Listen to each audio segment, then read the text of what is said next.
시장의 추세와 흐름에 올라타셔가지고 불장 사이클에서 어떻게 부를 축적할 것인지 고민을 해보셔야겠다. 네, 여러분 반갑습니다. 비트캐쳐입니다. 제가 여러분들이 크립토 투자를 할 때 항상 강조드리는 부분이 뭐냐면, 표면적으로 눈에 보이는 것만 믿어서는 절대 안 된다. 진짜는 뭡니까? 이 수면 아래에 있는 이 엄청나게 거대한 에너지. 지금 이 엄청나게 거대한 에너지가 수면 위로 폭발할 일만 지금 남아있다. 오늘 바이낸스 CEO인 창펑자오가 굉장히 투자자들에게 의미 있는 발언을 해줬는데, 크립토 시장에서는 2년 동안은 계속 축소해라, 홀딩해라, 버텨라 이런 식으로 얘기하고 2년 동안은 포모를 느끼지 말아라 라고 얘기한다. 그리고 이게 계속해서 무한히 반복된다. 이 얘기가 뭡니까? 우리는 지금 이 2년의 이 엄청난 인고의 시간은 이미 지나왔고, 이제는 뭡니까? 포모를 느끼지 말아야 될 그런 시장에 진입했다. 어떻게 보면 본격적인 상승장에 진입했다라는 신호를 바이낸스 CEO 창펑자오조차 얘기를 하고 있고, 지금 창펑자오는 이미 작년부터 이 엄청난 비트코인 현물 ETF에 대한 기관들의 유입, 엄청난 유동성이 들어올 것을 알고 있었고, 이미 작년부터 데이 원 투 바이칩, 그들은 싸게 사길 원한다. 그들이 누구였겠습니까? 현재 지금 미국의 월가 세력들, 금융 엘리트들,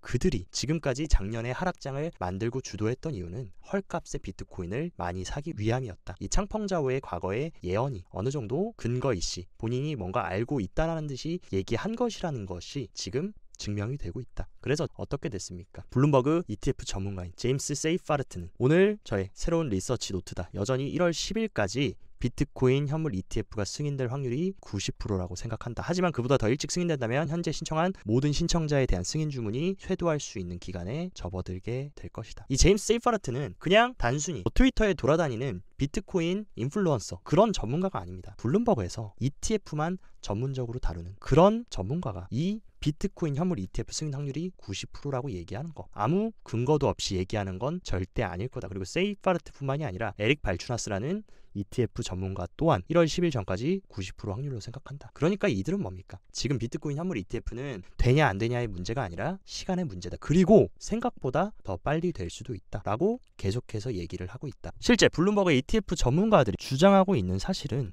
최근에 비트코인 현물 ETF를 신청한 해시덱사, 프랭클린 템플턴, 이 두 기관들의 퍼스트 데드라인이 11월 17일이다. 그렇다라고 하면 만약에 11월 17일 전에 이 모든 기관들의 ETF를 한 번에 조기 승인을 때릴 수도 있다라는 발언도 해줬다. 왜냐하면 똑같은 비트코인 현물 ETF인데 뭐 블랙록은 승인해주고 뭐 아크는 승인 안 해주고 그레이스케일은 해주고 이렇게 될 수가 없다. 똑같은 상품이기 때문에 일괄적으로 승인을 해야 되는데, 지금 남아있는 두 기관, 이 두 기관들의 첫 번째 데드라인이 11월 17일이기 때문에 이때 한꺼번에 기존에 신청했던 기관들의 ETF도 승인해줄 수 있다 라고 하면 우리가 예상했던 내년 1월보다 훨씬 더 빠른 시기에 깜짝 승인도 가능하기 때문에 여러분들이 그 부분은 항상 열어두셔야 되고, 그리고 블룸버그의 에릭 발추나스와 세이파르트, 이 ETF 전문가들이 비트코인 현물 ETF 승인 가능성에 대한 퍼센트가 어떻게 증진됐습니까? 4월 달에는 1%라고 얘기했다가 6월 달에는 50%, 그리고 8월에는 65%, 그리고 8월 말에는 75%, 그리고 10월에는 90%까지 왔다. 그렇다라고 하면 11월, 12월 이때까지 몇 프로까지 더 확률이 상승하겠습니까? 결국에 시간 문제로 흘러가고 있다라는 거 여러분들이 계속해서 명심하셔야 되는 부분입니다. 그리고 또한 비트코인 현물 ETF 승인이 굉장히 코앞까지 임박했다라고 지금 추측할 수 있는 부분이,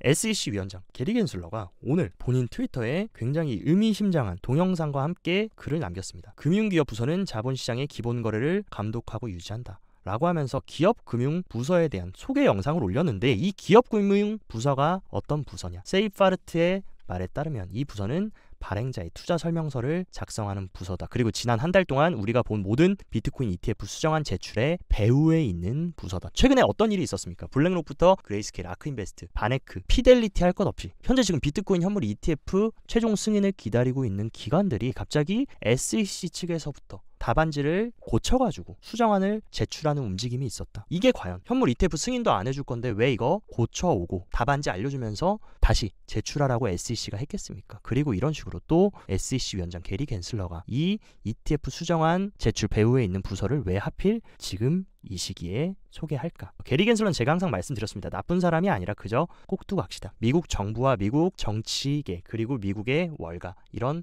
자본 세력들 밑에서 행동대장 역할을 하면서 표면적으로 쇼를 하는 인물. 그렇기 때문에 이 게리 겐슬러 위에 있는 높으신 분들이 명령을 때린 겁니다. 야, 겐슬러, 이제 비트코인 현물 ETF 승인 절차 하나 둘씩 밟으면서 본격적으로 크립토 시장, 미국이 삼키는 그림으로 가자라고 하고 게리 겐슬러는 네 알겠습니다 라고 하고 지금 높으신 분들 명령에 따라서 그는 그저 이행을 하고 있을 뿐이다. 그리고 또 하나, 블룸버그 ETF 선임 애널리스트 에릭 발추나스가 전 캔터의 경영진이 현물 비트코인 ETF를 위한 암호화폐 대출 플랫폼 출시를 지금 밝혔다. 이 얘기가 뭐냐? 그렇다라고 하면 우리가 이 캔터 피츠제럴드 이게 어떤 그룹인지 우리가 알아야 되는데, 이 캔터 피츠제럴드는 어떤 기업입니까? 1945년에 설립된 미국의 전통 금융 서비스 회사고, 이 기업은 뉴욕 연준과 미국 정부 증권을 거래할 수 있는 권한을 부여받은 24명의 주요 딜러 중 한 명이다. 게임은 끝났다라는 것입니다. 지금 비트코인 현물 ETF 정식 출시를 앞두고 이런 식으로 크립토 대출 서비스까지 이런 미국 금융의 핵심 전통 기관들이 준비를 하면서 월가에 엄청난 자본이 시장으로 유입되고 유동성이 들어오면서 엄청난 대상승 대폭발을 만들어줄 수 있는 만발의 준비가 끝났다. 거기에 따라서 미국의 상품선물거래위원회 CFTC 위원장까지 가상자산 큰 잠재력을 지녔고 의회가 나서야 된다. 왜 특히 하필 이 시기에 비트코인 현물 ETF가 코앞까지 다가온 시기에 CFTC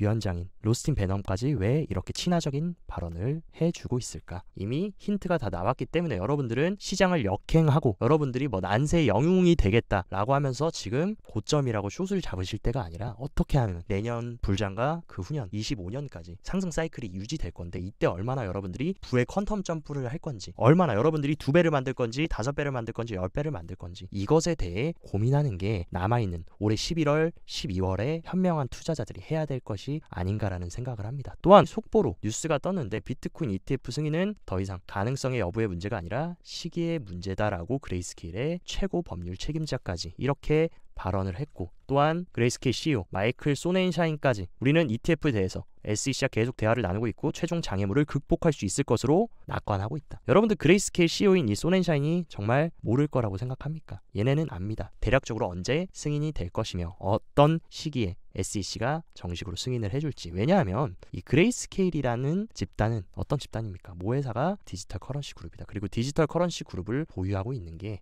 가장 큰 증권 거래소 중 하나인 나스닥이 이들의 오너고, 그 위에는 누가 있냐? 이 월가의 전통 금융기관이 DCG 그룹을 보유하고 있다. 이미 이들은 표면적으로 크립토 기업인 것 같지만 이 월가의 전통 트레디파이, 이 레거시 금융과 밀접하게 연관이 되어 있는 그런 집단이고, 이미 그들이 원하는 대로, 미국의 금융 엘리트들이 원하는 대로 어느 시점에 비트코인 현물 ETF를 출시받는지 알고 있기 때문에 이런 식으로 최종 장애물을 극복할 수 있을 것이라고 자신 있게 얘기를 하는 것이다. 그렇기 때문에 우리는 지금 가장 큰 핵폭탄, 비트코인 현물 ETF 출시라는 엄청난 핵폭탄이 올해 말이나 내년 초에 거의 기정사실화 되어 있는 만큼 잘 구축해 나가야 된다는 거 항상 말씀을 드리고, 또한 지금 크립토 시장에 굉장히 중요한 플레이어 리플의 CEO인 갈링하우스조차 SEC 리플 소송에서 3번 모두 패배했고 끝까지 싸울 것이다 라고 하면서 지금 이 리플이라는 코인이 SEC에 최종적으로 승소하냐 패소하냐, 이 부분도 시장에 엄청난 상승의 트리거에 불을 붙여줄 수 있는, 가속력을 붙여줄 수 있는 이슈인데, 이미 SEC는 리플한테만 지금까지 법원 판결에서 3번 모두 졌고, 제가 봤을 때 SEC와 리플 소송이 완전히 뒤집혀서 SEC가 유리한 흐름으로 갈 확률은 굉장히 낮다. 그리고 또한 최근 리플이 중동부터 전 세계적으로 파트너십을 계속 맺고 있는 가운데 최근 BIS가 CBDC가 금융 시스템의 혁신의 중심이 될 것이라고 얘기를 해줬습니다. 근데 이 BIS는 최근 어떤 움직임을 보였냐? 리플과 BIS가 국경 간 결제 태스크포스에 참여하면서 정식으로 리플과 파트너십을 맺었는데, 이 BIS는 여러분 어떤 기관이냐? 미국 연준만큼 영향력 있는 국제결제은행 기구입니다. 근데 얘네들이 하는 일이 뭡니까? 국경 간 결제의 표준, 국가 간 지급 서비스 표준을 BIS와 FSB 이런 글로벌 기구들이 정하는 그런 엄청난 파워가 있는 집단인데, 지금 BIS가 추구하고 있는 게 뭡니까? 이 스위프트 시스템에서 ISO 2002 국경 간 결제 표준을 지금 변경하려고 지금 이 BIS가 추진하고 있는데, BIS는 최근 리플과 공식 파트너십까지 맺었고, 그리고 이 ISO 2002의 핵심 기구에 유일한 블록체인 기업 리플렛이 포함되어 있다.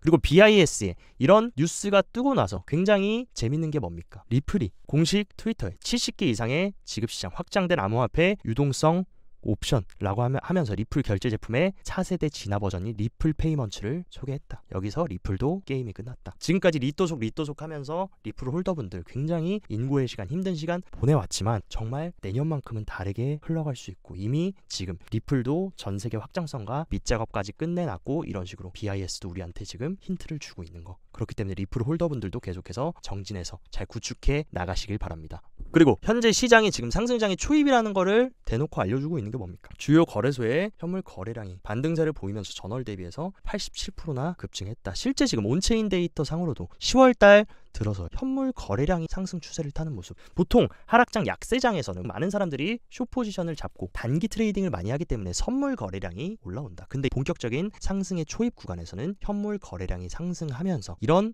움직임을 보이는데, 현재 과거에 있었던 상승장의 초입과 비슷한 흐름들이 펼쳐지고 있고, 현재 지금 차트상으로 상승 쐐기를 만들어주면서 차트 패턴상으로도 어센딩 트라이앵글을 만들어주면서 오늘 바로 이 어센딩 트라이앵글의 상단을 비트코인이 강하게 돌파하면서 또 한 번 올해 신고점을 갱신했다. 이런 식으로 불플래그는 굉장히 강한 강세 패턴 중 하나인데 이 상단을 돌파했다라는 거 굉장히 의미가 크고, 그리고 비트코인 차트를 저는 어센딩보다는 이 라이징 웨지로 보고 있었습니다. 근데 라이징 웨지 같은 경우는 하락 반전이 굉장히 큰 패턴이기 때문에 이 상단을 만약에 넘지 못했다라고 하면 큰 하락이 가능했는데, 그 우려를 종식시킬 만큼 이런 장대 양봉이 나오면서 이 상승 쐐기 상단까지 완전히 뚫어버리는, 일봉 종가로 만약에 이 쐐기 상단 위에 안착한다라고 하면 상승 쐐기 상단을 돌파한다라는 거는 시장이 어마어마하게 강하다. 지금 이 하방 경직성은 굉장히 강하고 하방에서는 받쳐주는 물량이 굉장히 많고 지금 상방으로는 굉장히 열려있다라는 것을 기술적인 차트 패턴도 우리한테 알려주고 있습니다. 그래서 제가 봤을 때 우리가 다음 핵심 저항은 38K 부근, 이 부근으로 저는 판단하고 있는데, 이 구간이 어떤 구간입니까?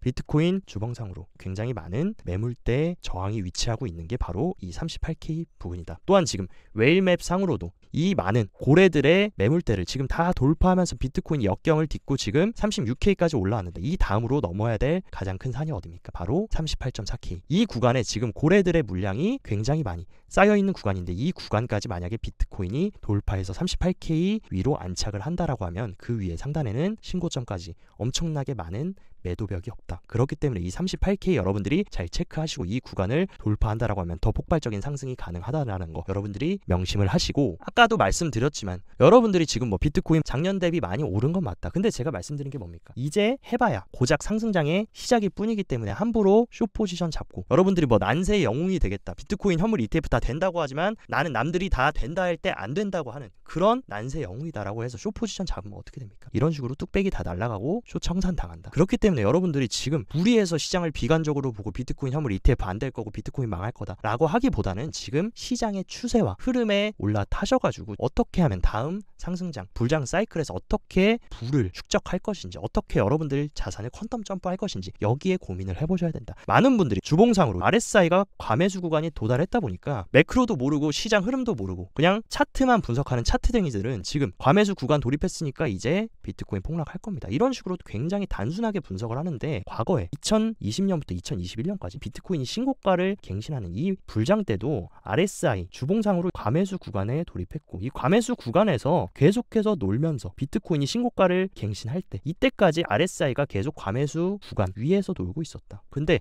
이때만 해도 얼마나 큰 상승을 보였냐? 자그마치 400%가 넘는 상승을 보였다. 그렇기 때문에 비트코인 다른 자산들처럼 과매수 구간에 있다고 내려오는 게 아닙니다. 진짜 상승장일 때는 조정도 없이 이런 식으로 과매수 구간에서 계속 올라가면서 비트코인이 이런 식으로 400%, 500% 상승한다. 충분히 지금도 그런 움직임 보여줄 수 있기 때문에 여러분들이 무리해서 숏을 잡으시기보다는 차라리 지금부터 계획을 세워서 내년 어느 시점에 분명히 비트코인 현물 ETF 출시될 거고, 반감기는 4월달에 기정사실화 되어 있는 만큼 그때까지 시나리오를 잡고 어떻게 분할 매수하고 구축할 건지 그것을 잡으시는 게 조금 더 현명하지 않을까라고 개인적으로 생각을 합니다. 그리고 또한 지금 크립토컨트 CEO인 주기용 대표가 해시레이트가 사상 최고치를 기록했고, 채굴자들이 왜 그렇게 자신감을 가지고 채굴을 가속화할까? 근데 여러분들이 알아야 되는 사실, 이 채굴 기업들의 오너가 누굽니까? 지금 비트코인 현물 ETF를 준비 중인 이런 월가의 기관들이 이 채굴에 거의 대량 투자를 하고 있고, 특히나 이 비트코인 현물 ETF 출시의 수장인 블랙록이 미국 최대의 채굴 기업 1위부터 5위까지 중에 4개의 2대 주주다. 여기서 게임 끝났습니다. 이미 얘네들은 비트코인 가격 올리기 위해서 지금 반감기 오기 전에 미친 듯이 채굴 해놓고 그 다음에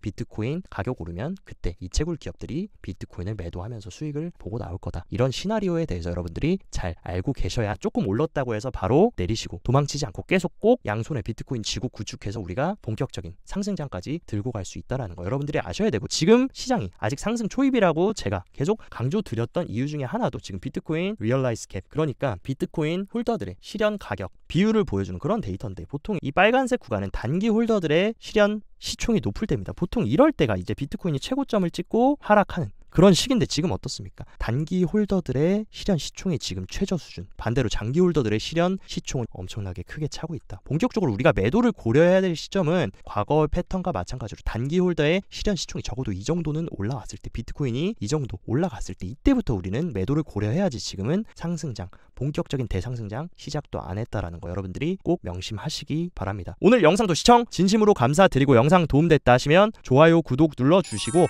더 자세한 투자 전략은 영상 하단 고정 댓글에 제가 직접 운영하는 텔레그램방 링크 활짝 열어놨으니까 이쪽으로 입장하셔서 실시간 투자 대응과 트레이딩 팁들 얻어가셔서 성공적인 투자 이어나가시길 바랍니다. 오늘도 시청 감사드리고 여기까지 비트캐쳐였습니다.